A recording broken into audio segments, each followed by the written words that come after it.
Let's talk about the new dev diary that came out 6 hours ago.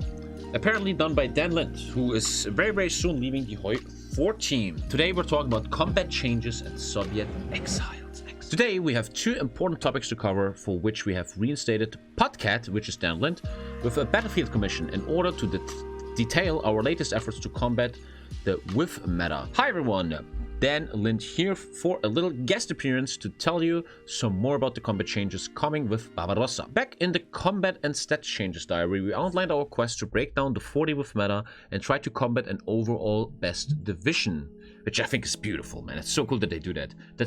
He's kind of saying we're trying to combat your fucking meta, you little MP min-maxers. In there, we outlined several changes, such as varying terrain width without easy multipliers to exploit, meaning you can still make optimums for particular terrains, but not all, as well as reduced penalties to going over rifts. To expand on this, we have changed how targeting and damage spreading works. So one way 40 width and also larger divisions were stronger than smaller ones was how they could concentrate all their damage into one target, overpowering defense more easily.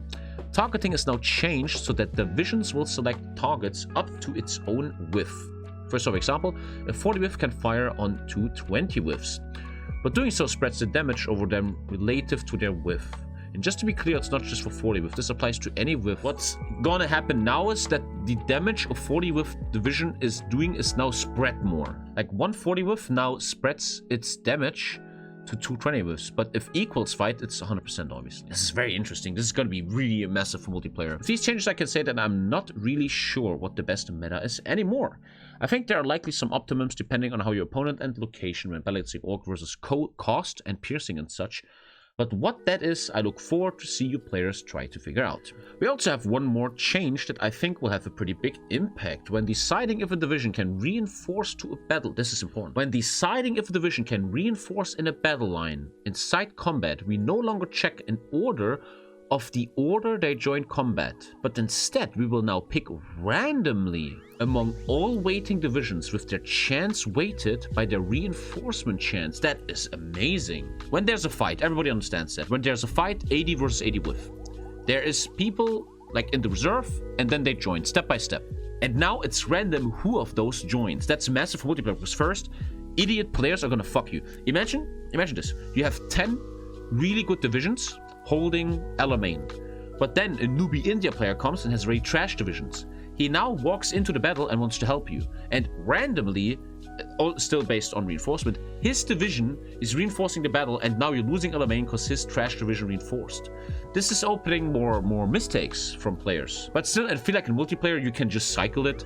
In multiplayer, you decide who's in a battle. You just walk in and you're like, hey, take out your tank, I'm going to put in my tank. This means that to optimize reinforcing, you no longer need to pull micro feats to get the right division in order. You can much more safely toss in your newly designed tanks to save the day in ongoing battle. Also, don't forget your signal companies. They should be more impactful now. Why is anything more impactful? In multiplayer, the player decides what's in a battle. I'm the one that decides what I'm sending to a battle. For example, perfectly Alamein. All this randomness doesn't really matter to me, because the allies decide who is on Alamein anyway. Like, all he says here applies a lot if you like stack a lot, you know? Which I don't see so much in multiplayer. And here we go. Hi guys, that was already it. Okay, that's the combat changes. Gotta be interesting to see in practice. Hi guys, this is Bratin. Flashback. Oh, this guy is a Rome Imperator guy, and he's making a death diary. Good for him. Okay, today to destroy the project by dealing catastrophic damage to the super weapon that is this very next DLC that we're unleashing upon a collection of RVs near a remote and officially non-existent military base in Nevada. Dude, this guy's a joke, man. Laughs nervously, glancing at his room-locked door. Glances at the silhouettes of guards visible through the window in the door, sweating this time and continuing in an excessively loud voice.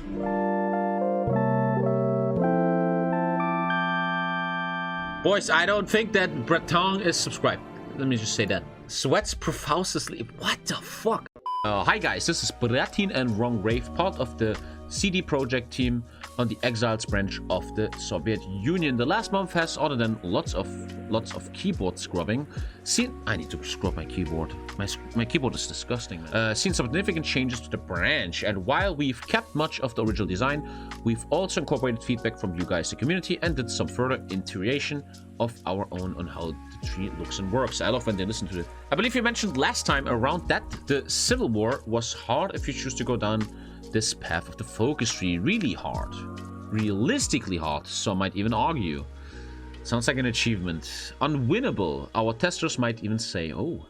And while that might be to some degree realistic, it isn't that the fun. So we decided to make it slightly less hard, while also introducing a few new elements to make the war even more interesting. So they tested this and people said it's too hard. We have increased the amount of things you can get from countries supporting your cause. We also added a few new focuses. Also, you can see the main structure of this section is similar to what it was before, with some minor changes. Maybe it should be stated at this point that most focuses are short focuses. There you go. I predicted that years ago they're gonna have more and more 35 days focuses because it's so much more dynamic. It makes so much more fun for the player. You don't wait 70 days for a focus. You have so much more going on. It's beautiful. Why do you need these? Well, you really need to be the one triggering the war, and you want to ensure you have control of as much land as units as you possibly can. So you need to be juggling your PP and CP while keeping an eye on the political paranoia of the Soviet Union. If Stalin starts the war before you are ready, it will be very hard for you to win. And in order to do the latter, you can use the covert operations focus to try and divert the attention away from you by providing fake evidence that, e.g., the army is plotting against the state. This will cause an inquiry into army affairs, and this in turn will both damage Stalin's army and lower the paranoia level temporarily, allowing you to continue with your schemes.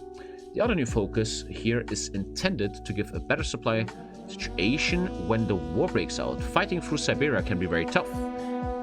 Extra so if you don't have a supply system that supports it. So why not get some more help from the Japanese, right? Here's the Japanese focuses. Offer autonomy to former Soviet republics or bring the breakaways back. It sounds a bit like my Transam war game in Kaiserreich a little bit. You know? What do they do? Well, they give you different options on how to deal with nations that declared independence during the Civil War. Oh, like Ukrainian shit is rising up? And I can decide if I want to claim them or if they're my friend. Ah, like Ukraine, look at this. So this is what I have to do probably for the achievement. This right here, man. Okay. A number of countries can declare independence during the war, especially if it drags on for too long. Oh. You then get to choose to see it as an act of war or as a potential ally, for a while at least. Getting help from a minor nation can be a good distraction and something that can greatly reduce the time you need to bring against the Bolsheviks.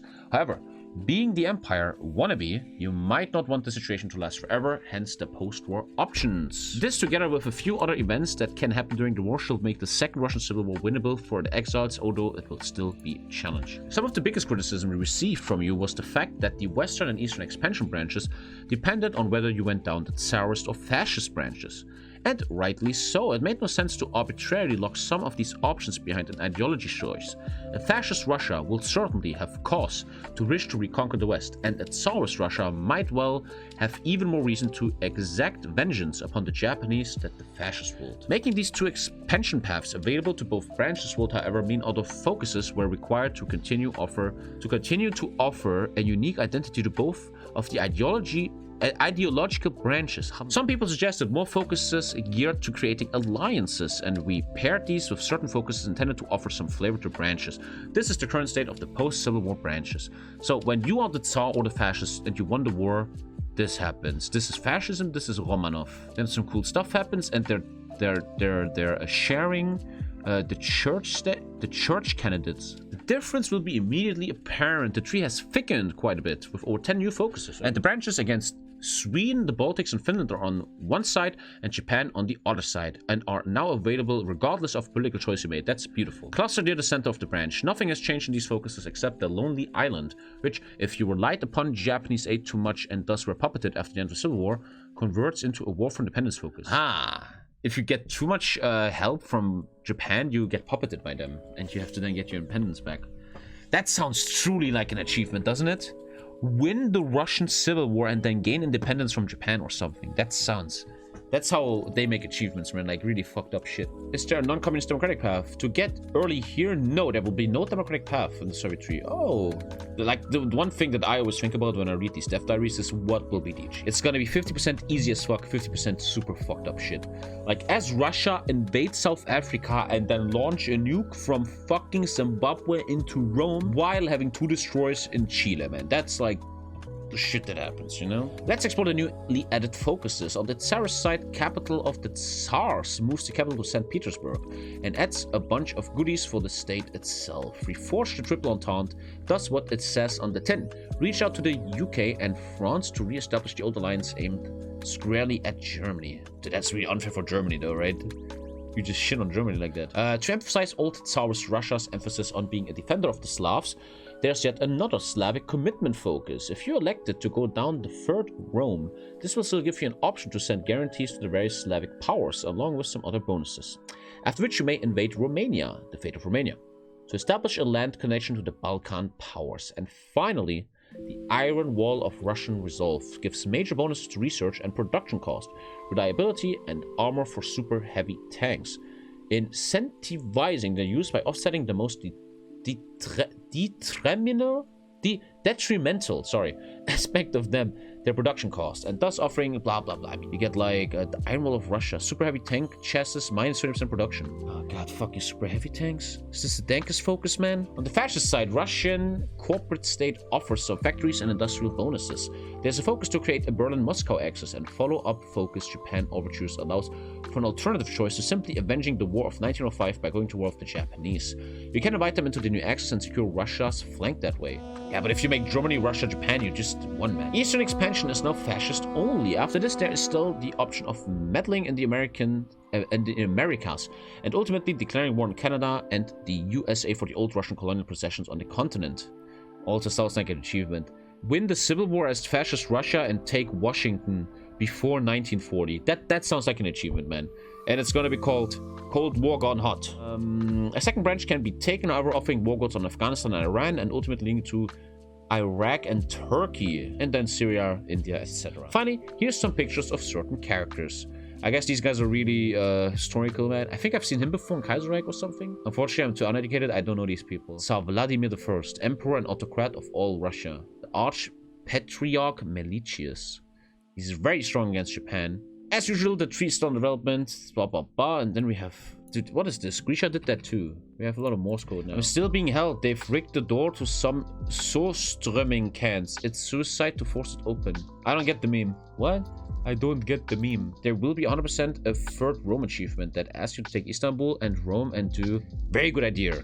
The one true Rome. Take, with the Patriarch as your leader, and winning this Russian Civil War, take Istanbul and Rome, and take the third Rome focus without ever using a tank or some shit.